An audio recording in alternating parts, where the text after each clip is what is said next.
اسلامی تاریخ میں ایسے کئی مواقع آئے جب عقل، منطق، لاجک اور فلسفی، جو انسان کی ایک بڑی خصوصیت ہے، وحی کے احترام پر مجبور ہو گئی۔ 9ویں صدی ہجری میں عراق میں ایک مشہور فلسفی رہا کرتا تھا جس کا نام ابو یوسف یعقوب بن اسحاق کندی تھا۔ اس نے تناقضات القرآن یعنی قرآنک کانٹراڈکشنز نامی ایک کتاب لکھی۔ ابن اسحاق کندی کا دعویٰ تھا کہ قرآن کی کچھ آیتیں ایک دوسرے سے تال میل نہیں کھاتی اور ان میں کانٹراڈکشن پایا جاتا ہے، یعنی ایک آیت کچھ کہتی ہے اور دوسری اس کے برعکس۔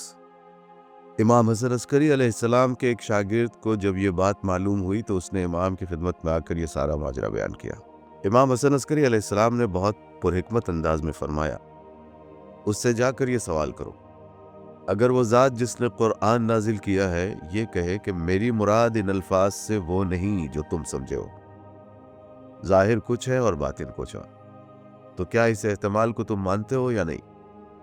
اگر ہاں تو پھر تمہارا اعتراض غلط ہے۔ امام کا شاگرد کندی کے پاس گیا اور اس سے وہی سوال کیا۔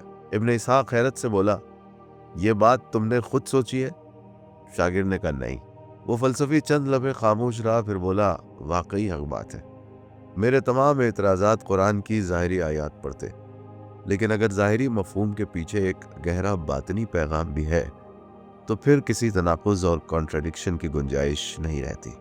ابن اسحاق کندی نے اپنی کتاب جو وہ کئی مہینوں سے لکھ رہا تھا خود اپنے ہاتھوں سے جلا دی اور اعتراف کیا کہ میری بنیاد ہی غلط تھی۔ اگر قرآن کا ظاہر الگ اور باطن الگ ہو تو تناقض کیسا؟ یہ وہ لمحہ تھا جب عقل نے سر جھکایا، انسان نے غور و فکر کیا اور اس نتیجے پر پہنچا کہ ہماری عقل ناقص ہے۔ ہماری منطق اور لاجک اس وقت تک بے فائدہ ہے جب تک اسے وحی الہی کی ہدایت و رہنمائی نہ ملے، کیونکہ عقل و منطق و فلسفہ مخلوق ہے اور اللہ خالق ہے۔